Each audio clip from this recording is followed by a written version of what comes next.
বন্ধুগণ, সবাই কেমন আছো? আশা করছি সবাই খুব ভালোই আছো। তো আজকে যে ভিডিওটা আমি বানাবো, তো সেটা আমি বাধ্য হচ্ছি আজকে স্ক্রিন রেকর্ড করে দেখাতে, কারণ এইটা আমরা যারা ইভি অর্থাৎ ইলেকট্রিক ভেহিক্যাল ব্যবহার করি তাদের সকলের জন্য কিছু গুড প্র্যাকটিস আছে এবং কিছু খুবই ইম্পর্টেন্ট টিপস আছে যেগুলো আমাদের অবশ্যই ফলো করা দরকার।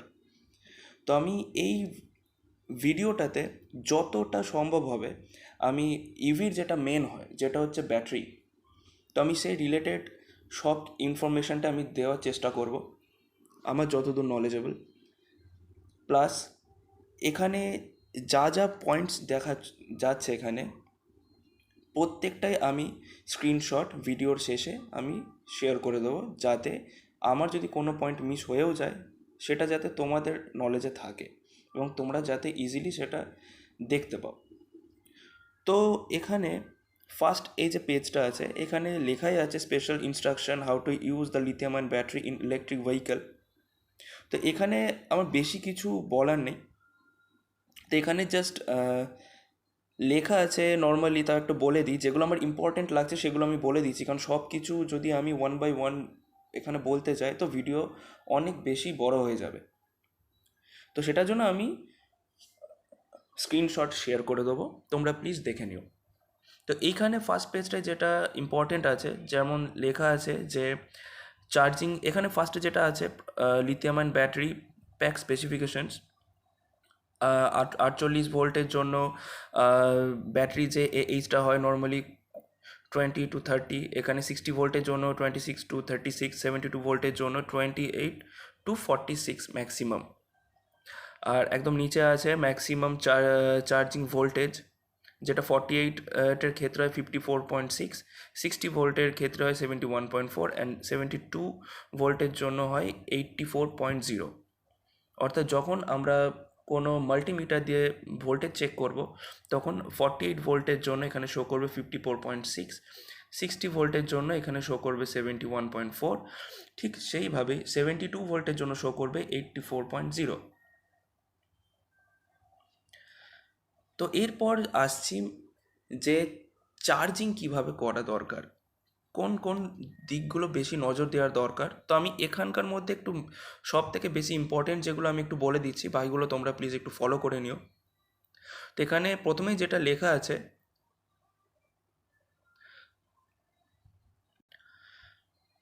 তো এখানে ফার্স্টেই যেটা আছে সেটা হচ্ছে the battery pack must B charge with the lithium ion battery charger. মোট কথা হচ্ছে আমরা যখনই কোনো ইভি কিনি, ইলেকট্রিক ভেহিক্যাল পারচেস করি, তার সাথে যে চার্জারটা দেয় তো খুব বেটার হয় যে চার্জার দিচ্ছে কোম্পানি থেকে সেই চার্জার দিয়েই সেই ভেহিক্যালকে চার্জ করা। আমরা অনেকে কি করি, চার্জার যদি খারাপ হয়ে যাচ্ছে তো আমরা কম টাকা দিয়ে থার্ড পার্টি চার্জার নিয়ে সেখান থেকে আমরা সেটা ইউজ করি। তো সেটা ঠিক আছে, বাট খুব ভালো হয় যে একদম কোম্পানিরই অরিজিনাল চার্জার পারচেস করে সেটাকে চার্জ করা ব্যাটারিটাকে, তো সেটা আরও বেশি ইউজফুল হয়। সেকেন্ড যেটা আছে, বিফোর চার্জিং চেক ওয়েদার।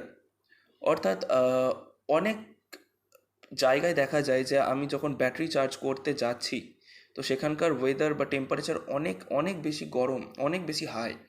তো সেই ক্ষেত্রে প্রথমত ব্যাটারি চার্জ করাটা ঠিক নয়।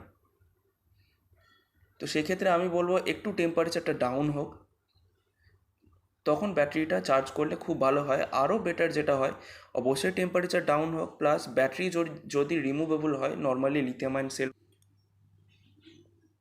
অনেকগুলো অনেকগুলো সেল থাকে প্রত্যেকটা লিথিয়াম আয়ন ব্যাটারির মধ্যে, যে সেলগুলো যদি ব্যাটারি গরম অবস্থাতেই চার্জ করা হয় তো তার যে লংজিভিটি সেটা কন্টিনিউয়াসলি কমতে থাকে। তো খুব বেটার হয় ব্যাটারি যত ঠান্ডা রাখা যায় ইভিতে তত ভালো, কারণ এর ব্যাটারিটাই হচ্ছে মেন। তো নেক্সট যেটা আছে তো সেটা হচ্ছে কি, যখনই বৃষ্টি পড়ছে বা ওয়েদার খুব খারাপ থাকছে বা খুব বিদ্যুৎ চমকাচ্ছে, এই রকম সিচুয়েশানে কখনো কোনোভাবেই গাড়ি চার্জ করা ঠিক নয়, চার্জ করাই যাবে না। এটা খুব ইম্পর্টেন্ট, যেটা আমরা জানার সত্ত্বেও এটাকে আমরা অত কেয়ার করি না, জাস্ট কানেক্ট করে দিই, চার্জ করতে থাকি, যেটা একদমই ঠিক না। বৃষ্টি যখন হচ্ছে বা বিশেষ করে মেঘ যখন ডাকছে, বিদ্যুৎ চমকাচ্ছে, এই রকম সিচুয়েশানে চার্জ করাই যাবে না। ইভেন আমি এটাও বলবো, চার্জারও যাতে কোনো রকমভাবে কানেক্টেড না থাকে। নেক্সট যেটা আছে, আহ, একটু দেখে নিই।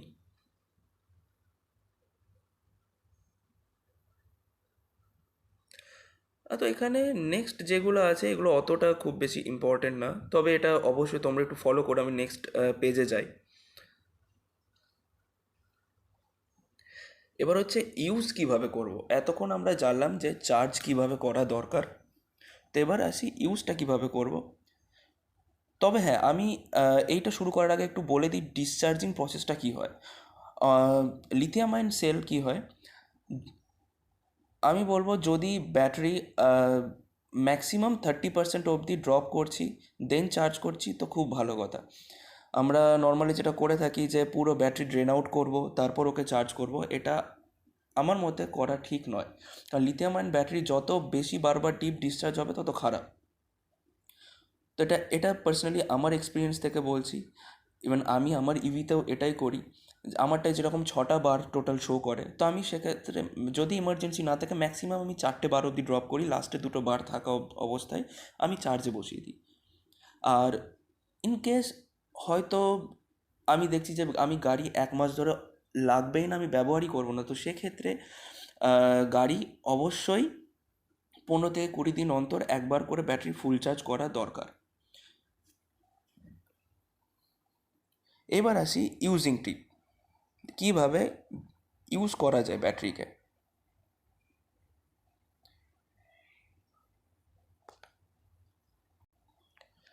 ওকে, তো এখানে যেটা আছে, the battery pack must be installed firmly on the electric vehicle. Okay, তো যেটা হয়ে থাকে সাধারণত আমরা যদি কোনো ক্ষেত্রে ব্যাটারিকে বার করে চার্জ করছি, তো এটা মেকশিওর হতে হবে যে ব্যাটারি আমরা যখন অ্যাগেন ইনস্টল করছি ভেতরে, সেটা যেন প্রপারভাবে একদম সেট হয়ে থাকে। অর্থাৎ যে যে যে প্লাগটা দিয়ে ভোল্টেজটা পাস হবে, যেটা ব্যাটারির সাথে কানেক্টেড থাকে, সেই প্লাগটা যেন প্রপারভাবে একদম ফুল পুশ করে যেন লাগানো হয়, কোনো রকমের যেন গ্যাপ না থাকে। নেক্সট যেটা হচ্ছে সেটা হচ্ছে এখানে যেটা আমি আগেরবারেও বললাম যে বৃষ্টির সময় অ্যাভয়েড করলেই ভালো হয় ব্যাটারি ইউজ করা। ব্যাটারি ইভি যখন বৃষ্টি পড়ছে তখন ইউজ করছি ঠিক আছে, বাট যখন বৃষ্টি পড়ছে সেই ক্ষেত্রে চার্জটা না করাই ভালো। থার্ড হচ্ছে do not use the battery pack in water. জল থেকে দূরে রাখতে হবে ব্যাটারিকে, অবশ্যই এটা আমরা সবাই জানি। জল থেকে দূরে রাখতে হবে, যে জায়গায় ব্যাটারিকে রাখা হচ্ছে সেটা যেন একদম ড্রাই থাকে। আর কোনো কেমিক্যাল ইউজ যাতে না হয় ব্যাটারির ওপর, যেমন ব্যাটারিটা একটু ধুলো পড়েছে তো ওটা একটু স্প্রে ট্রে দিয়ে একটু ক্লিন করি, কোনো দরকার নেই, একদমই না। জাস্ট একটা পরিষ্কার কাপড় নিয়ে বা স্পঞ্জ নিয়ে মুছে দিলেই হবে।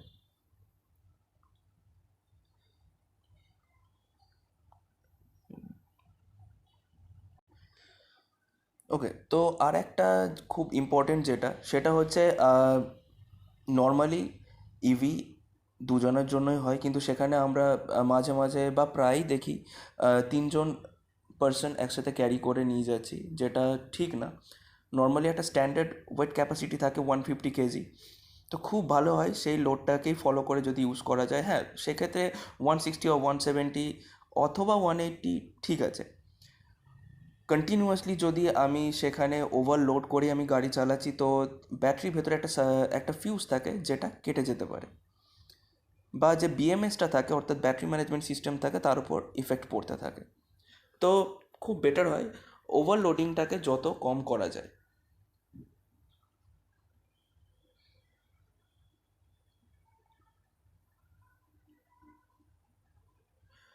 Next, the battery should be place in a place that is,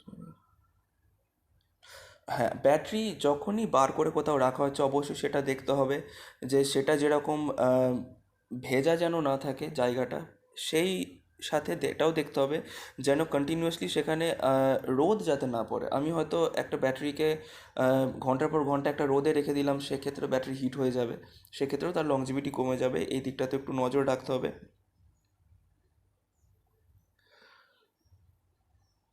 R maximum, তাও যদি একটা টাইম বলি, ম্যাক্সিমাম এখানে যেটা লেখা আছে, must not be less than 2 hours।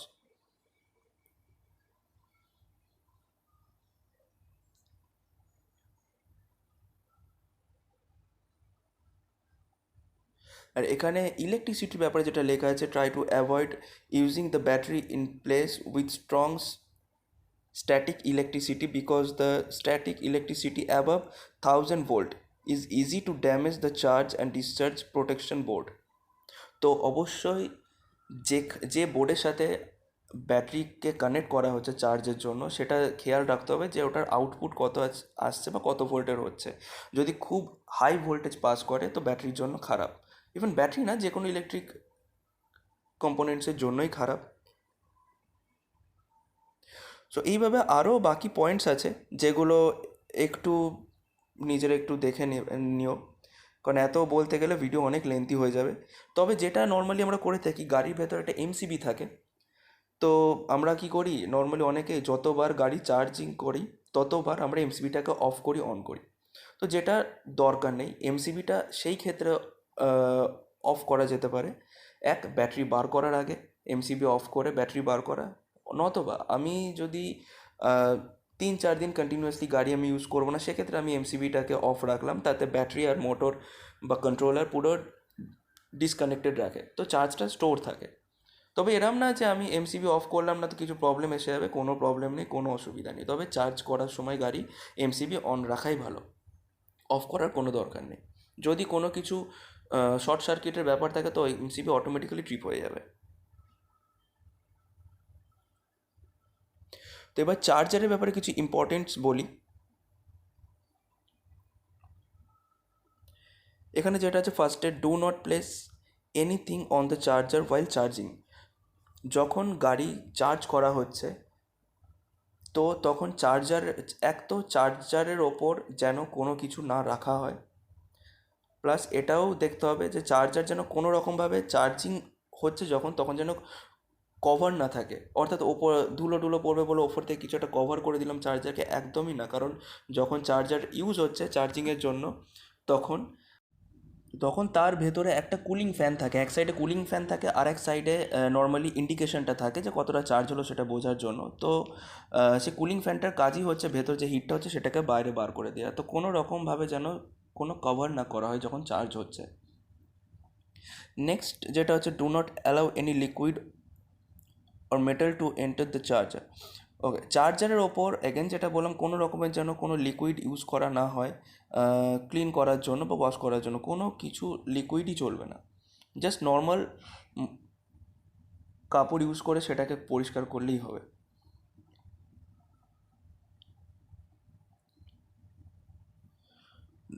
Third হচ্ছে, do not disassemble or modify the charger. তো চার্জার কোনো রকমভাবে মডিফিকেশন করার নিজে থেকে কোনো দরকার নেই, কারণ প্রত্যেকটা গাড়ির জন্য, ইভির জন্য কোম্পানি থেকে সেইভাবেই সেট করা থাকে ভোল্টেজ ইনপুট আর আউটপুট। নেক্সট হচ্ছে, do not plug or unplug the power plug with wet hands. Plus যখন আমাদের হাত ভিজে থাকছে তখন কোনো রকমভাবে যেন প্লাগ ইন প্লাগ আউট না করি। সেম জিনিস আমি একটা তাও বলে দিই, এটা নিজের এক্সপিরিয়েন্স থেকে, যে যখনই চার্জ হচ্ছে আমরা অনেকে কী করি, যে গাড়িটাকে একটু অন করে দেখি কতটা চার্জ হলো। সেটা একদমই করা ঠিক নয়। ইভেন এটা আমি আমার নিজের ইভির ক্ষেত্রে দেখেছি, যে আমি যদি সেখানে সেকেন্ডের জন্য আমি জাস্ট গাড়ি অন করে দেখে নিলাম যে কতটা চার্জ হয়েছে, তো সেক্ষেত্রে যদি হয়তো আমার ফুল চার্জ হতে হয়তো আর 10 কি 15 মিনিট টাইম লাগতো, সেটা আমি দেখি ম্যাক্সিমাম 30 to 45 মিনিটস অবধি এবার লেন্থি করে দেয়। তো কোনো দরকার নেই, যখন চার্জ হচ্ছে সেটাকে, গাড়িটাকে অন করে দেখা যে কতটা চার্জ হয়েছে।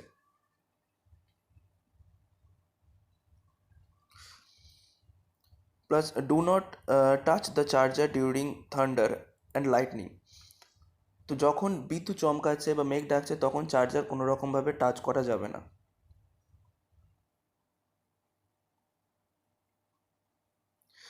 Do not play with the charger and battery pack while charging. এটা একটু কেয়ারফুল হতে হবে যদি বাড়িতে ছোট বাচ্চা কিছু কেউ থাকে, তো সেটা যখন ইউজ হচ্ছে অর্থাৎ চার্জ হচ্ছে তখন ব্যাটারি অথবা চার্জার দুটোকে যেন হাত না দেয়, এটা একটু খেয়াল রাখতে হবে।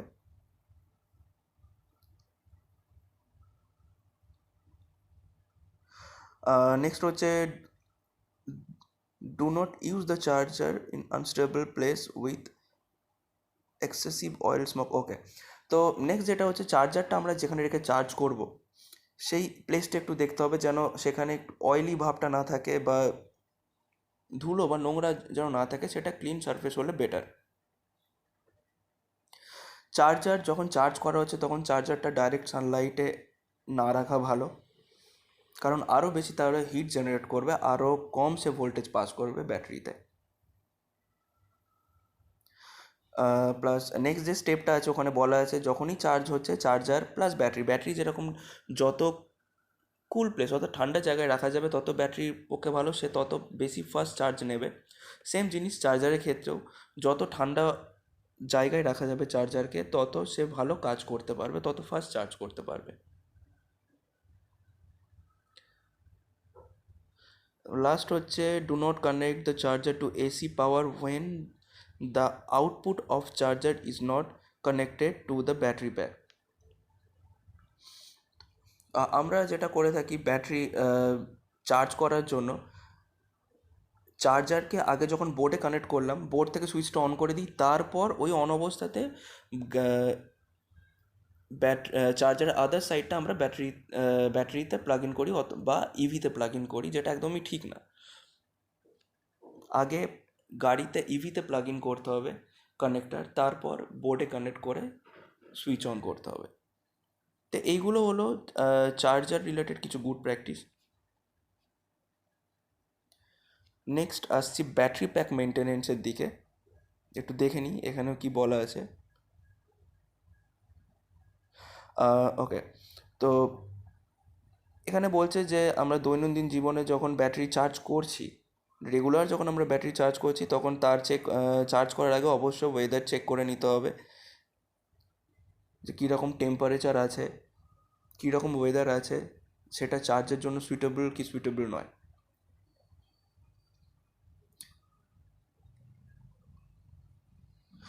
নেক্সট হচ্ছে the battery pack should be charge in time when the power is low so that the battery life can be extended. Okay, এখানে তখনই চার্জ করতে বলছে যখন ব্যাটারিটা শেষের দিকে, এরকম না যে পুরো শেষ করব তবে চার্জ করব, যেটা আমি আগেই বলেছি যে আমি বলবো ম্যাক্সিমাম 30%, বা 5টা হয়তো বার দেখাচ্ছে সেক্ষেত্রে হয়তো 3টে বার ড্রপ হয়েছে, 2টো বার আছে, সেই অবস্থায় চার্জ করলে খুব বেটার হয়, এতে ব্যাটারি লাইফটা আরও বেশি বেড়ে যায়। এবার কিছু আসছি ওয়ার্নিংয়ের দিকে যেগুলো করা ঠিক নয়। Do not disab okay, do not disassemble the battery pack or charger. কোনোভাবেই হয়তো কোনো কোনো কারণে মনে হচ্ছে যে ব্যাটারিতে কিছু ফল্ট আছে বা কিছু প্রবলেম আছে, বা কিছু প্রবলেম না থাকলেও আমরা অনেকে কী করি একটু মডিফিকেশনের চেষ্টা করি ব্যাটারিতে অথবা চার্জারে, যেটা নিজে থেকে করা খুবই রিস্কি।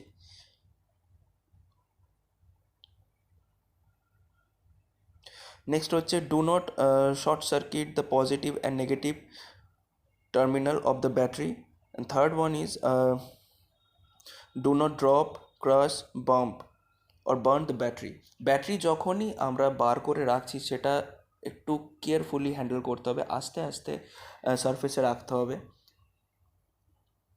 এবং আগুন থেকে দূরে রাখতে হবে।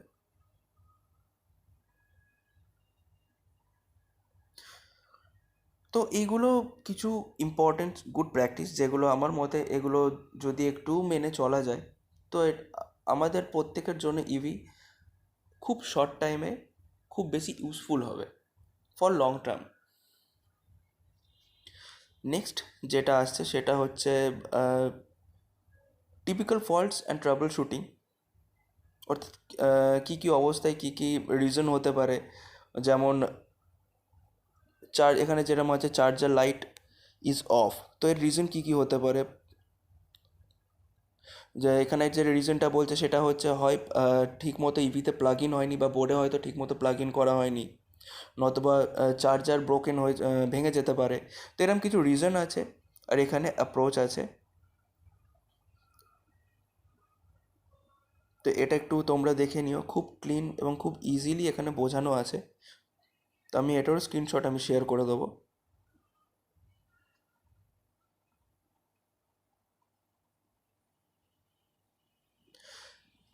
তারপরে একটা আছে হ্যান্ডলিং কীভাবে করা দরকার, এখানেও কয়েকটা ইম্পর্টেন্স আছে।